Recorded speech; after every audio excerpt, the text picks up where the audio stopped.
A new Australian film is going to get a release of some sort around Australia very soon, a film called Anno 2020. And it's my great pleasure to be speaking to the writer-director of Anno 2020, James Morcan. James, welcome to Movie Metropolis. Thank you, Peter. Wonderful to be here. How are you doing? Good to talk to you. And this is such an intriguing project, which was shot during lockdown and based on your novel. Tell me about the whole process in actually making the film. Yeah, so it started out, I just began writing, scribbling away, just processing what I was experiencing as lockdowns began. So this is sort of March 2020. I was planning to do a movie, but I had so much material all of a sudden, it turned into a novel. And then from there, we began filming in January 2021, which was basically the same. The lockdowns were continuing at that point. So we were filming the reality that I'd written about, and we were living it at the same time. So it evolved into something that there are shades of docudrama in places. It evolved well beyond my novel, and I wanted it to be an evolving thing. So eventually, we combine each. Many of the characters are autobiographical or semi-autobiographical, so we combine their experiences during lockdowns, but more importantly, their experiences in life in general. So it really, and then in the end, about 75% of the dialogue in the movie is actually improvised. So what I wrote was a foundation, or a blueprint, but then we sprung from that into bigger and bigger things. Yeah. I was thinking as I was watching the film whether this was a docudrama or whether this was a straight adaptation of a novel or whether there was a hybrid in between. And as you're explaining, it's sort of a combination of all of that. Definitely. Yeah, it's very much a hybrid, and it crosses borders of different genres, I feel, as well. So it's quite a big epic beast, I think. Yes, exactly.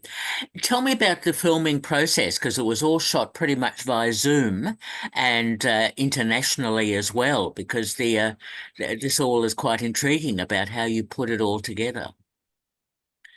Yeah, well, actually, 50% of the movie is shot via traditional camera, then 50% via Zoom, and other remote technologies. So we make it look like Zoom in the end, but we were often using cameras, and then we would sort of downgrade the footage to make it seem like Zoom in the final edit. So there's a lot of traditional filming. There's a lot of remote technologies. I mean, sometimes we had camera crews in uh, about 15 of the 17 cities, something like that. So I was having to, obviously, during lockdown, I couldn't get to these places. So it was remotely directing the crews, the actors, and so on. But then we shot 40% of the movie here in Australia. So we were able to get around here. Okay, and tell me more about the improvisational aspects, because I was quite intrigued as I was watching about how these personal stories were playing out. How much of that, as you say, there was a template that you provided, and then Yeah. the actors improvised a lot of that? Yeah, they did. So we would start out, many of the scenes we'd start out with what's written, then we would grow it from there, or they had a plan already that they would evolve it as they went. So part of it for me was I'm covering so many cultures around the world that I felt it would be arrogant of me to say, hey, say my dialogue when we're covering whether it's Jewish themes, whether it's African American themes, whether, we've got characters in Italy, Israel, China as well. For me to say, hey, speak my dialogue is a bit, I think I can't cover all those things, and especially in this time period, there's not enough time for research and so on. So it was about them informing me in many ways and putting their life stories into it. But what I do love about improvisational dialogue is you get overlapping dialogue. So even in this conversation right now, you might think I've paused, or you might think I've stopped, but I've actually paused. So you go to speak, then I go to speak, and to me, that's natural, you know? Uh-huh. Again, how interesting is that? So the film is fairly long. It's 2 hours 20 or thereabouts. Tell me about the editing process and knitting all of these stories together. Yeah, well, basically, when I started writing, I was always estimating 2 hours, So it's not a case that we shot that. It's not a case of a filmmaker has decided, oh, we've shot this and then I can't kill my darlings or those types of things. It was always what I was aiming for, and I felt when you think of movies, number one, the vignette genre is always long. If you think of movies like Magnolia, Babel, these types of films, it takes a lot to set this up. But also, more importantly, I believe for this subject material, we're covering not only the year 2020, but I think the zeitgeist that we're still in. There's many subjects that we have to cover accurately, and that's where you're also fitting in the docudrama stuff. Like we've got a character that was actually there, and you would have seen in Washington D.C. during the Black Lives Matter lockdown. So that we've got him there, which goes beyond. It goes. We want this to be a document of the times that children could look at in 20 years' time. You know what I mean? And look back and go, oh, that's what my parents or grandparents lived through. And that's so intriguing because as a lockdown film, I've seen a few others that have been made, and I was wondering whether there was any influence from any of those films or from any other films or whatever in terms of the way that you put Anno 2020 together. I haven't seen any of those, but also I would say the other thing is it's two things at once. So many of these stories I could have told before 2020. It's really the human condition, and some of them were at the back of my mind. These types, at least the themes and so on. So it wasn't a case of really, it transcends just the period as well. But I did want to make a commentary on what we went through, but without saying that I've got any answers. It's just asking questions. I'm totally against filmmakers who have a message or an agenda or are saying, I think it's much greater that we plant questions in the audience minds. Okay, and you certainly do that in Anno 2020. Now, it's a very low budget film because obviously you can't travel around, all that sort of thing. So tell me about that process of getting production behind you to be able to make the film. Yeah, well, that's the thing. What I'm still struggling myself to go. How do we do this on a budget of $6,000 US? And it was really a case. It was many different things, a lot of luck and so on. But primarily, we attracted active producers. So some of them had, like, for example, we've got a 15-minute red camera sequence in Los Angeles, and so that was a team that they had a crew already in place. They've got a red camera, which is the best digital camera. And that was filming. So that was just one example. Another example would be in Rochester, New York. We had guys with a TV studio. So we were offered all these things, and it was about bringing people on as really a collective, that we're all part of we're really, there's no hierarchy in terms of producers and so on. Everyone sort of felt a lot of ownership, and we attracted people that had resources and so on. And it's about doing contra deals. Again, a lot of luck because we attracted very high level actors in both Hollywood, Israel, China, and Italy as well. And these were people who weren't doing anything at the time. So I'm not sure if I put this forward now, whether I would get, for my debut feature film as a director, I'm not sure whether I'd get these people, but it was a case where they weren't doing anything. They were like, they didn't know when they would act next. So they jumped in, we all jumped in with great enthusiasm. Yeah. That's great to hear. And let's talk about the cast because it is such a diverse and interesting cast. Tell me about actually getting those people to act in the film and how much work you had to do in advance before you started filming. Yeah, a lot of that was actually, I'll tell you, a site we used was called Backstage, and then the other one was just going to be people via LinkedIn. And I've spent a lot of time writing letters that I summarized everything that what I wanted, what we could offer apart from money. And but then it was about speaking to these actors around the world and really and meeting them here in Australia as well, because we've got great Australian actors, and actually being brutally honest with them. I don't know if we can finish this with a self-financed movie. I don't know. We don't know, but I think they appreciate the honesty. Just okay, I'll come along the journey, and I think that was by being honest. I think they thought, well, I'll put more into this movie. I'll help them out more, not monetarily again, but just offering the resources they had. Uh-huh. Uh, in terms of the number of takes that you would have had to have in each of the stories and so on, I can imagine that you would have had to do some reshooting or whatever because it's not always easy to get the emotions right. No, well, what was cool was because in the ones where we were using Zoom, we could make it all about the acting.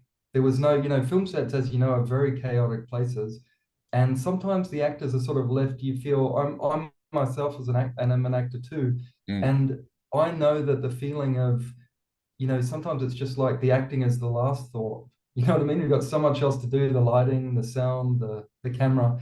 And this was just about the acting. So in that way, that was quite kind of cool. And we would do lengthy takes, like what you've seen in the movie is the best of, but we did sometimes 15-minute takes. We did some scenes 30 takes. And it was just gradually evolving. But also what you see in the movie, it looks like it might be rough and raw as if we've just shot it like we're doing now. But many of these, in the final version, many of the scenes are maybe an amalgamation of 5 different takes. So I would say there is an assumption that this could be simple to edit, but it's actually much, much harder than a normal movie. Because in a normal film, you've got the writing is it's already on the page, you know what I mean? So, Mm. but we had to find this in the edit, and we'd almost bypassed the writing in many ways. So then there was the novel, and then the screenplay was more like a treatment, if you can imagine. And I did that on purpose. When you underwrite something, then you allow for a situation where improv is not only necessary, but it is it's able to be utilized. When things are too well written, people don't actually want to improvise that much. Uh-huh. Okay, no, that's fair enough. That's a really interesting process. What made you settle on the title Anno 2020? I had a few titles when I was writing the novel, but I like the Latin aspect. So Anno means year 2020, and it just had a resonance to it. And I think having the year and the title appealed to me, but I didn't want to do something too basic like year 2020. I think Right. the Anno just adds a little bit sorry, the Latin adds a little bit of poeticness to it. Yes. No, no, fair enough. That's really good. Now, I noticed that there's a fair bit of music in the film. Tell me about sourcing that music and how you integrated that into all of the stories. Yeah, so our composer um, Asher Kim, he basically worked with me fairly early on in the movie, and we wanted to tackle the cultures of the world. And also, I mean, I scared away a few other composers talking to them because I said I want wall-to-wall music in this movie. I didn't think it could play without almost constant music. It's something has to be tinkering in the background at least almost at all times. And it's quite a musical movie. And you would have seen we have musical interludes as well with montages and that sort of thing. So it was really about bringing out the sounds of the world, but also Asher impressed on me that it's always about more thinking about the soundscape rather than you don't always need music. So you might recall there's a scene in the movie where there's a waterfall behind one of the characters. And so that's the sound. It doesn't always need to be music. So we also picked up by shooting around the world the sounds of the world.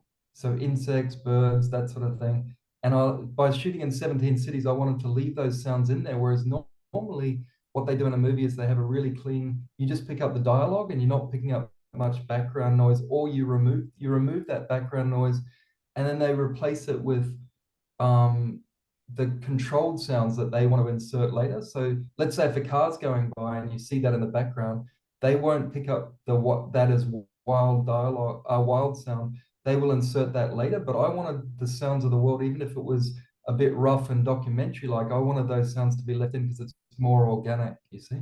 Uh-huh. Okay. Again, really interesting process that you put together. So, I was at a screening at the Lido to see the film. Tell me about the plans in terms of rolling out this film. Yeah, so we're doing it the old school way for now, where we've had a world premiere in Sydney, and that was well attended, over 300 people, sold out, and then the Lido was well attended. And then next up, we've got so that was the Victorian premiere at the Lido in Melbourne. And the next up, we're at New Farm Cinemas, five-star cinemas in Brisbane, and that's the Queensland premiere. Now, we may have more Sydney screenings. There's a possibility of New Zealand screenings. But for now, we just want to see how a limited cinema release goes, and then we're going to move on to streaming. We're talking to distributors now, and we're just working out. But we expect at the latest it'll be late year, but we're thinking somewhere. something like July, somewhere around there, that will be on streaming.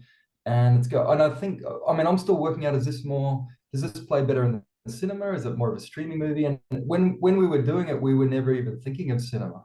Mm. I mean, not many films without stars these days even turn up much in cinema, but they're being well attended and people are enjoying something different. I mean, it is an experimental movie, it is a niche movie, but for those who love it, they're really loving it. But I also think I'm learning about myself in this process as a director, and I think perhaps I'm a polarizing director, which I'm not afraid of.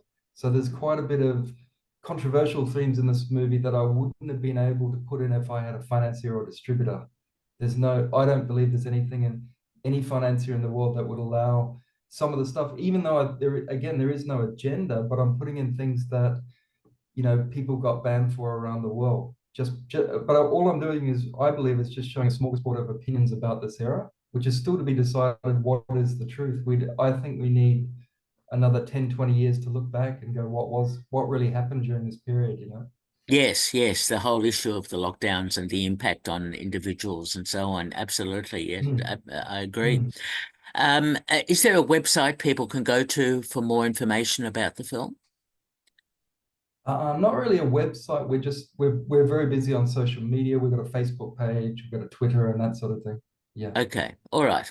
Now, James, I'm interested in your background because you're New Zealand born, and I saw in your credits that you're in Shortland Street and Lord of the Rings and so on as an actor. Tell me about that transition to coming to Australia, working in Sydney, and moving into writing and directing.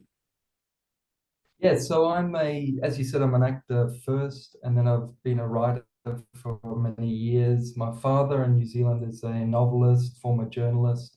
So I've worked in both publishing or literature and film. And I did spend I am a Kiwi, but I spent half of my childhood in Queensland. So I've sort of been back and forth across the Tasman quite a bit. And then in terms of my career progression, I've published novels.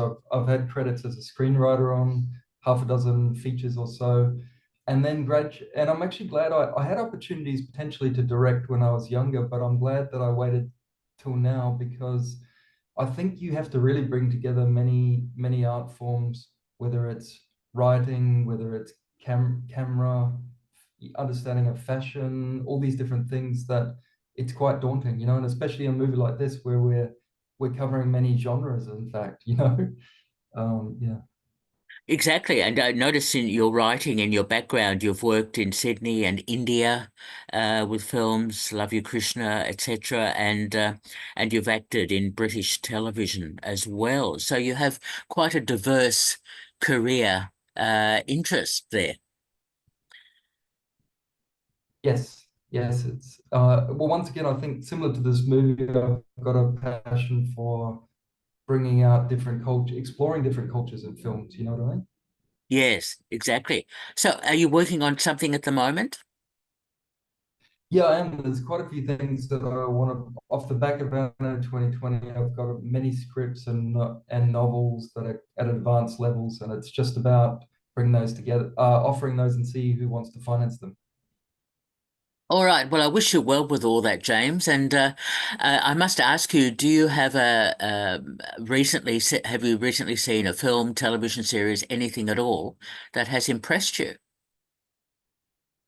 Uh no, I think I've been so busy filming. I mean, I enjoyed Elvis by Baz Luhrmann. I thought all of Baz's skills came together in that one movie. That was perfect for him. Yeah, but I'm struggling. No, I've just been so busy editing this movie. I can imagine you've been really busy. Look, congratulations on Anno 2020. We've been speaking to the writer-director, James Morcan. Look out for the film. It'll turn up soon, so watch out. And James, thank you so much for talking with me. Thank you, Peter. Enjoyed it. All the best. Bye-bye.